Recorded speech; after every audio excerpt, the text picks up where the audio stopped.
천사가 전한 율법을 받고도 지키지 아니하였도다 하니라. 아멘. 여러분, 일명 치는 설교, 꾸짖는 설교, 찌르는 설교, 그 설교가 효과가 있을까요? 광야에서 외치는 자 세례 요한은 청중들을 향해서 이 독사의 자식들아 그랬습니다. 굉장한 도전이지요. 그런데 세례 요한의 설교보다 더 강력히 찌르는 설교가 스데반의 설교입니다.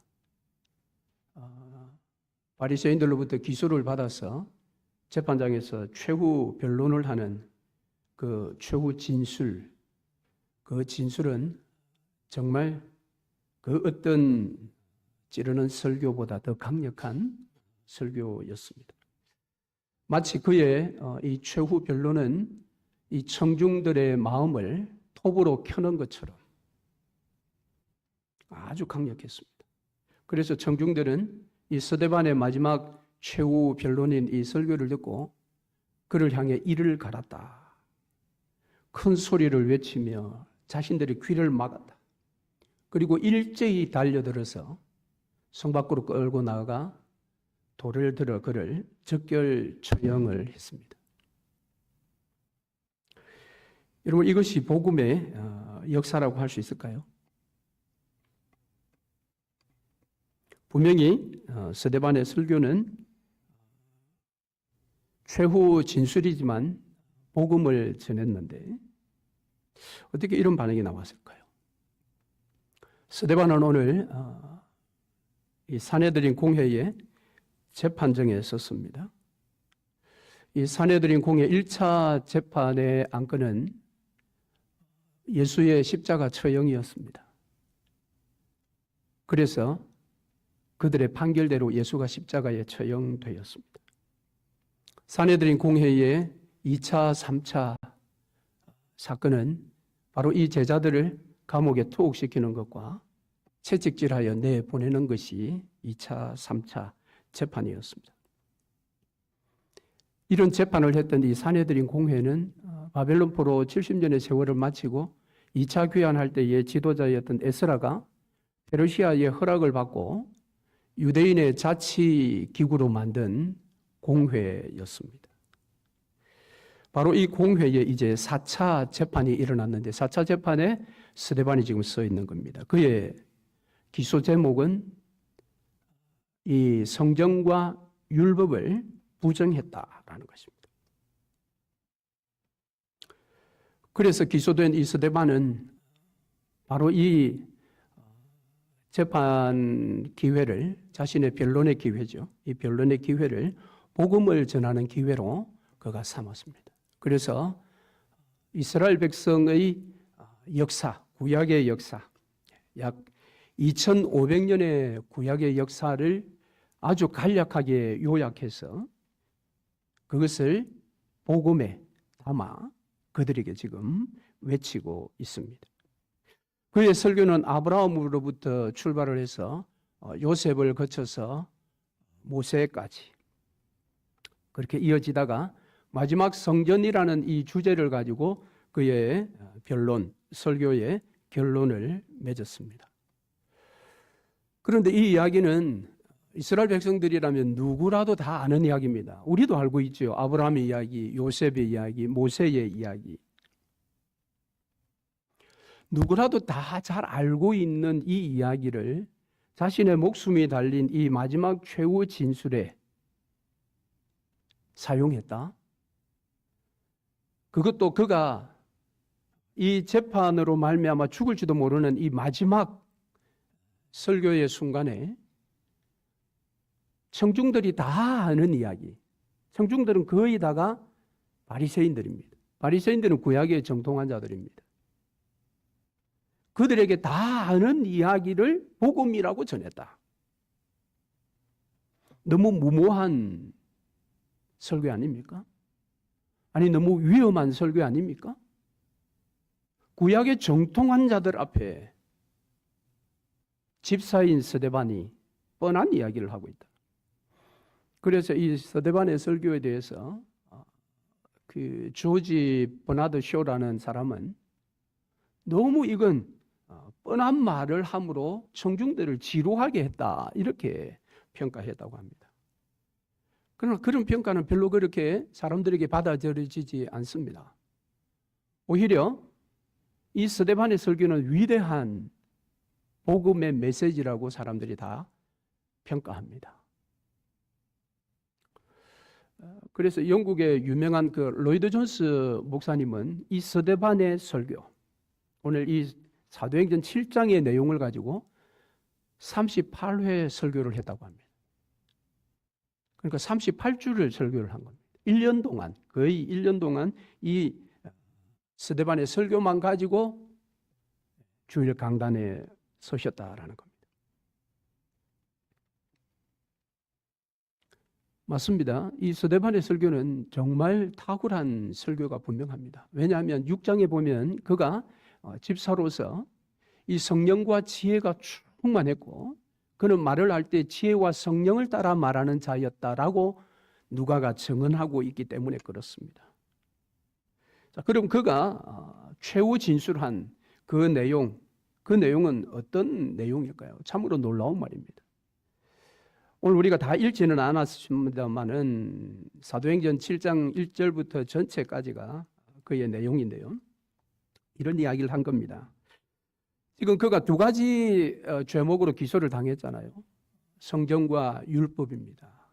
그래서 성전을 사랑하는 너희들아, 너희들은 너희 조상과 또 너희들까지 바로 하나님께서 장막으로부터 시작하여 다윗과 솔로몬을 통해 성전까지도 지어주셨는데 너희들이 그 성전에서 우상을 섬겼다라는 겁니다. 뿐만 아니라 하나님은 너희가 만든 그 손으로 만든 성전 건물에만 계신 분이 아니다. 온 우주 가운데 다 계신 분이시다. 율법을 사랑하는 너희들아, 너희들은 너희 조상들과 같이 하나님께서 보내어 주신 그 선지자들, 특별히 그 선지자 중에 모세, 너희가 그렇게 자랑스럽게 생각하는 그 율법을 하나님께로부터 받아서 너희들에게 전해준 모세까지 너희들은 거절했다라는 겁니다. 그리고 모든 선지자들이 예언했던 의인이신 예수 그리스도, 그 예수 그리스도를 너희들이 거절했다. 아니, 너희들이 그를 죽였다라는 겁니다. 그러니까 설교의 핵심이 무엇인가 하면 너희들이 바로 살인자라는 겁니다.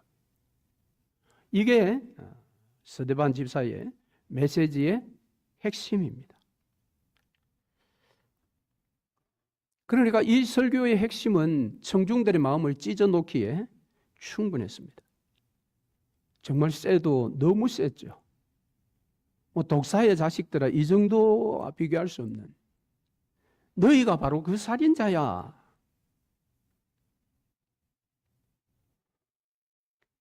그래서 우리는 이 스데반의 설교 조금 더 자세하게 한번 들여다볼 필요가 있습니다. 먼저 스데반 집사는 율법에 대하여 먼저 변론을 시작합니다. 사실 이 율법은 하나님의 언약으로부터 나온 것입니다. 율법은 어느 날 하늘에서 뚝 떨어진 것이 아니라 언약으로부터 출발된 것입니다. 즉 언약의 백성들에게 준 것이 율법입니다. 그래서 아브라함의 부르심부터 시작하는 겁니다.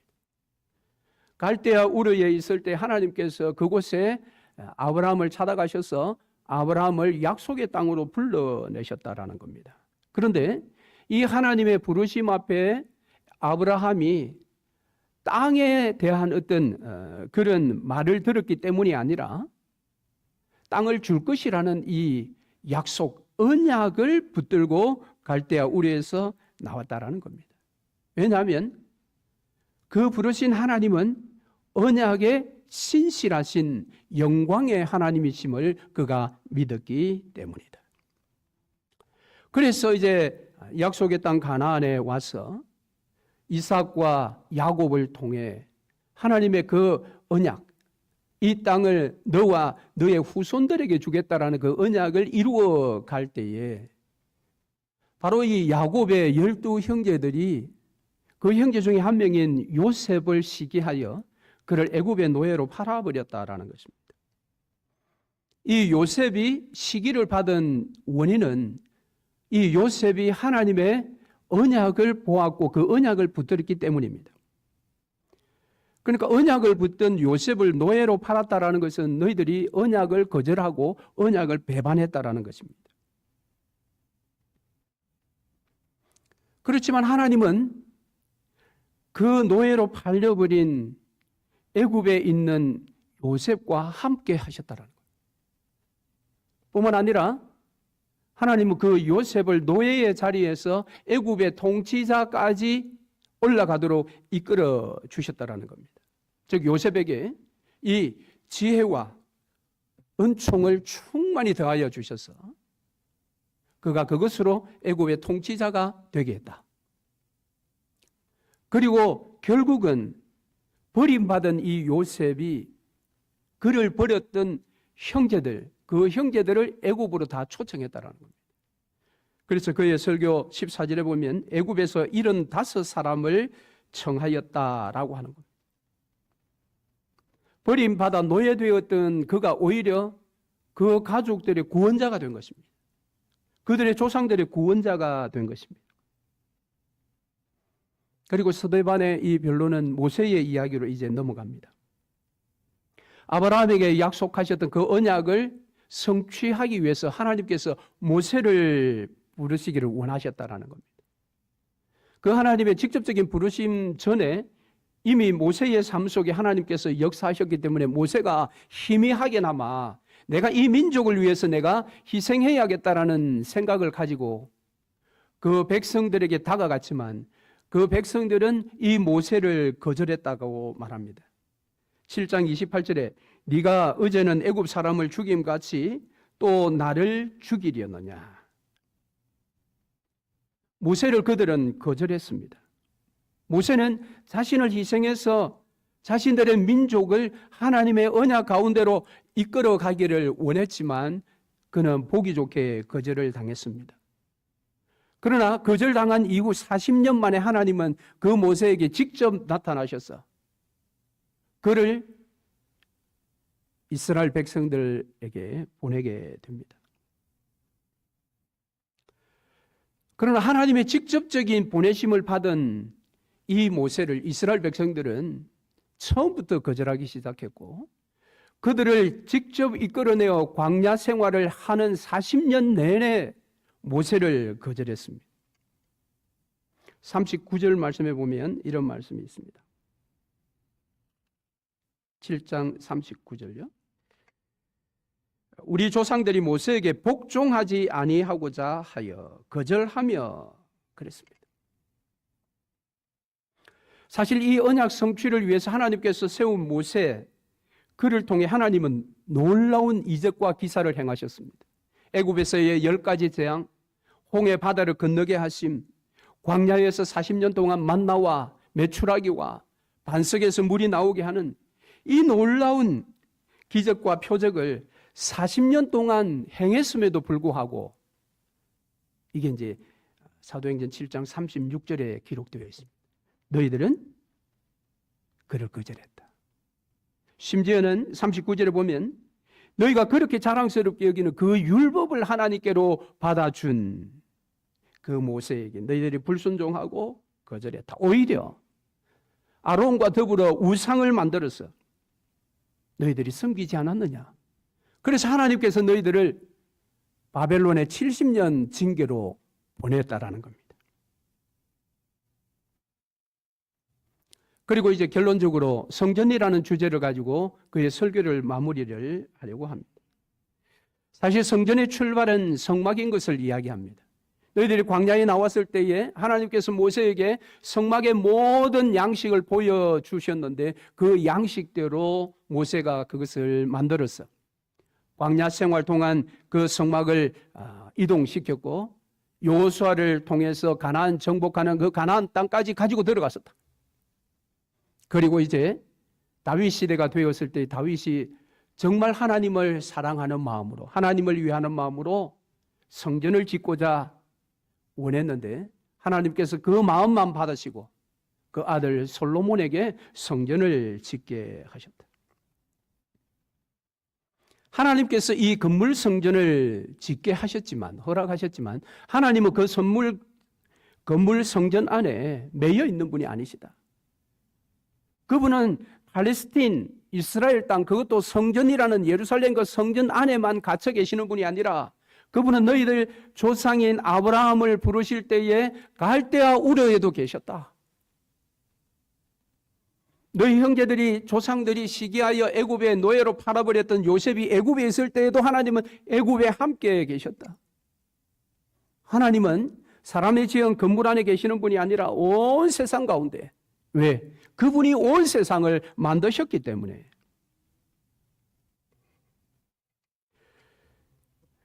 그래서 율법을 사랑하는 너희들아, 너희 조상들과 같이 너희들은 이처럼 항상 하나님의 보내신 자를 거절했다라는 겁니다.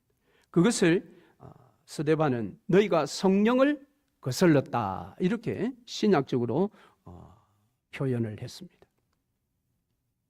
심지어는 그들이 하나님께서 보내신 이 선지자들만 거절한 것이 아니라 그 선지자들이 끊임없이 예언했던 오실 의인, 바로 메시아죠. 예수 그리스도.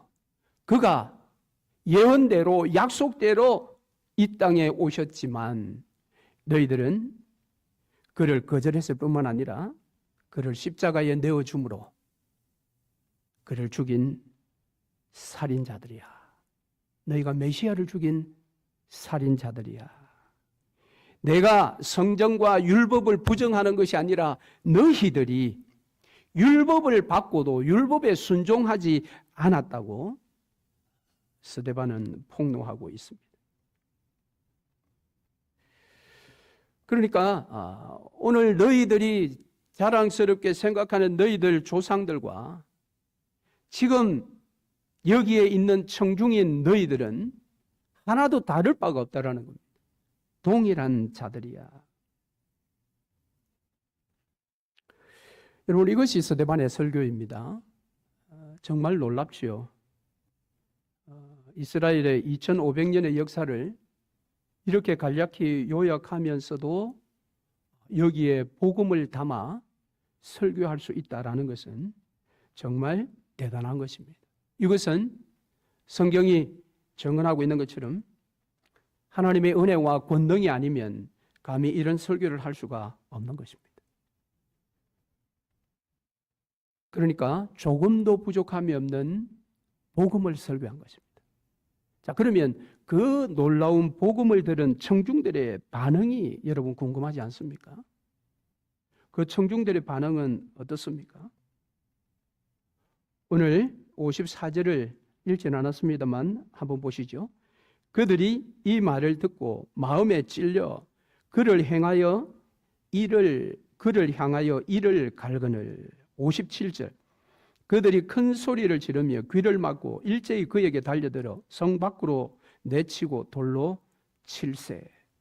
제4차 산헤드린 공회의 이 스데반에 대한 재판은 적결처형으로 결론을 내어버렸습니다. 은혜와 권능으로 말미암은 완벽한 복음을 전했던 설교자. 그가 어찌 이 복음을 제대로 전했음에도 불구하고 이렇게 청중들의 반응이 나왔을까요?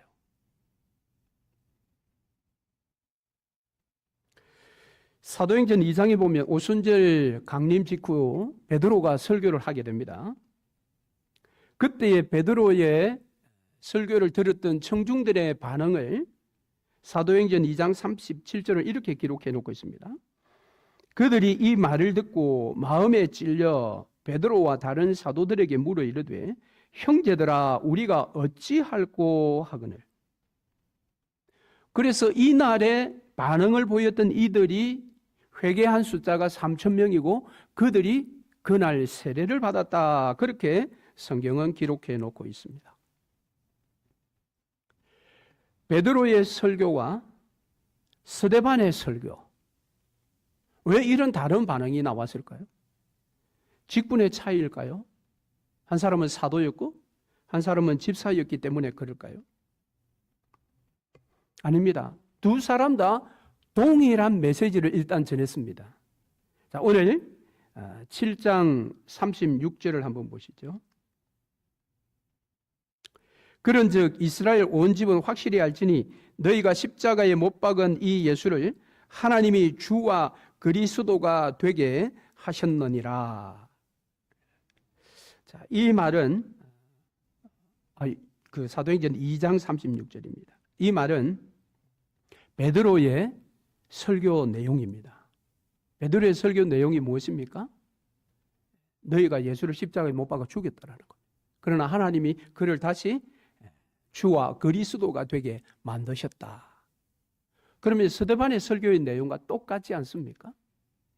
똑같을 뿐만 아니라 그 내용을 듣고 보였던 마음의 그 반응이 동일했습니다. 그러니까 사도행전 2장 37절에 그들이 이 말을 듣고, 이 말은 앞서 36절의 말씀 아까 이야기했던 십자가에 못 박은 예수를 주와 그리스도 하게 되게 만드셨다라는 건데, 이 말을 듣고 마음에 찔렸다 그랬잖아요. 오늘 스데반의 설교를 듣고도 처음에 마음에 어떤 반응이 일어났느냐. 54절에 그들이 이 말을 듣고 마음에 찔려. 그들이 이 말을 듣고 마음에 찔려. 이 말은 동일합니다. 2장의 베드로의 설교, 7장의 스데반의 설교 똑같은데 그 다음에 행동의 반응이 완전 달랐습니다. 사도행전 2장에서는 베드로와 다른 사도들에게 물어 이르되 형제들아 우리가 어찌할꼬, 이런 반면에 스데반에 대해서는 57절에 그들이 큰 소리를 지르며 귀를 막고 그에게 달려들어 성 밖으로 내치고 돌로 쳤다라는 것. 마음, 복음이 우리에게 들려졌을 때에 내가 컨트롤할 수 없는 내 마음, 그 마음의 상태는 똑같았습니다. 동일하게 찔렸다라는 거예요. 그러나 내가 의지를 가지고 행동을 하는 반응에서는 완전 달랐던 것입니다.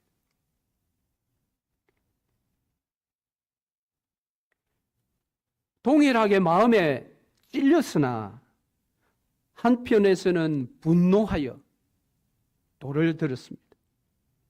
그들에게 이 복음은 저주와 그들을 버리는 유기의 도구로 변했습니다.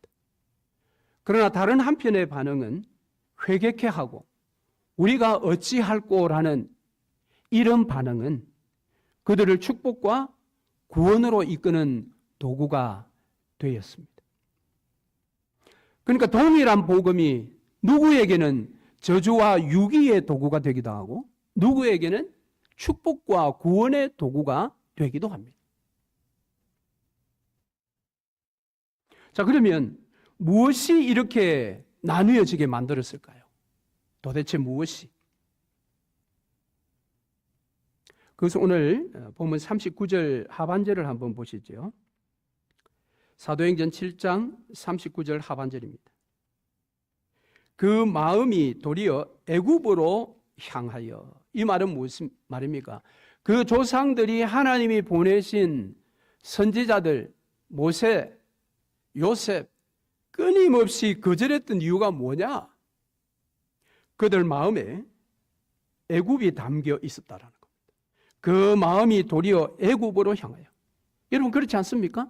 광야 40년 내내 그들이 이스라엘 백성들이 제일 처음 모세가 살인한 이후에 다시 동족을 도우려고 다가갔을 때에 어제 너가 애굽 사람을 죽인 것 같이 오늘 나를 죽이려고 하느냐라고 거절했던 그 거절이 그때만 있었던 것이 아니라 40년 내내 거절했던 말이 그 말입니다. 너가 우리를 어떻게 인도할 수 있느냐? 너가 우리의 머리가 어떻게 될 수 있느냐? 40년 내내 거절했습니다. 그 거절했던 이유가 무엇입니까? 오늘 성경은 그들의 마음에 애굽을 품고 있었기 때문이다. 그러니까 늘 애굽을 바라본 거예요. 여러분, 그것이 복음이 우리에게 어떤 도구로 작용하느냐를 가르는 원인입니다. 그들의 조상들은 광야에 몸은 나왔지만 마음은 늘 애굽에 가 있었습니다. 여러분, 애굽과 광야는 추구하는 바가 완전 다릅니다. 애굽은 정착지입니다. 한 곳에 정착해서 땅을 가지고 살아가야 할 곳입니다. 그러나 이 광야는 순례지입니다. 거쳐가는 곳입니다. 그러니까 광야에서는 땅이 중요한 것이 아닙니다. 소유물이 중요한 것이 아닙니다. 오히려 소유물을 더 줄여야 합니다. 왜? 신속하게 이동하지 않으면 양식을 얻을 수 없고, 신속하게 이동하지 않으면 그 광야의 환경에 죽을 수 있기 때문입니다. 그래서 광야의 최고의 가치는 땅이 아니라 시간입니다. 시간. 때에 맞게 계속 움직여야 하는 것입니다. 목적지를 향해서. 그러나 애굽은 다르지요. 애굽은 정착하는 곳입니다. 여기가 목적지입니다. 더 많은 땅을 가져야 합니다.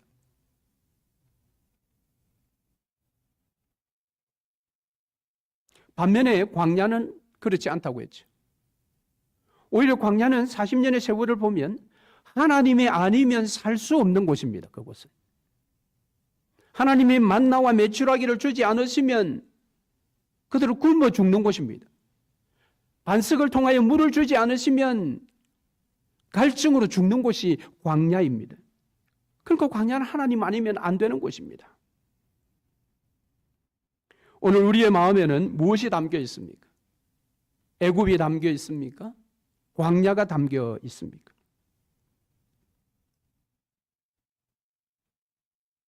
여러분, 혹 내 마음에 아직도 애굽이 담겨 있다 할지라도 낙심하지 마십시오. 왜냐하면 이스라엘 조상들은 끊임없이 하나님 보내신 자를 거절하고 실패했습니다. 그러나 하나님은 그들을 포기하지 않으셨습니다. 또 다른 선지자를 보내시고 또 다른 선지자를 보내시고, 하나님은 실패하시는 분이 아니십니다. 아니, 그분은 우리의 실패를 오히려 이기시는 분이십니다. 왜? 그분은 언약에 신실하신 분이시기 때문에 그렇습니다. 오늘 우리가 애굽에 대한 미련, 애굽에 대한 욕심, 그것이 우리의 마음에 담겨져 있어서 의인 되신 예수 그리스도, 그분의 말씀과 그분의 뜻을 계속해서 밀어내며 거절한다 할지라도 하나님은 반드시 당신의 백성들과 약속하신 그 약속을 이루어 가십니다. 만세전에 우리를 구원하시기로 약속하신 그 하나님은 우리의 어떤 거절함 가운데서도 우리를 반드시 그의 나라로 이끌어 가시는 것입니다. 다만 혹시라도 내가 느낄 만큼 애굽에 대한 미련이 내 마음에 담겨 있다면 우리는 돌이켜 회개하고 성령 충만으로 그 담겨져 있는 애굽을 버릴 수 있도록 힘써야 하는 것입니다. 하나님께서 그 힘을 주실 것입니다. 예수께서 성령을 통하여 그 능력을 우리 가운데 부어 주셨습니다. 그러므로 오늘 우리가 그 무엇보다 성령 충만을 사모하여 실패하는, 거절하는 나의 삶의 횟수를 점점 줄여 나가서 내 속에 애굽은 다 빠져나가고 광야에 하나님 아니면 안 된다라는 그 가치와 그 원리가 내 마음에 지배적으로 자리를 잡아서 매번 듣는 하나님의 말씀, 그 하나님의 말씀이 나에게 축복과 구원의 도구가 되시는 복된 인생 되시기를 주의 이름으로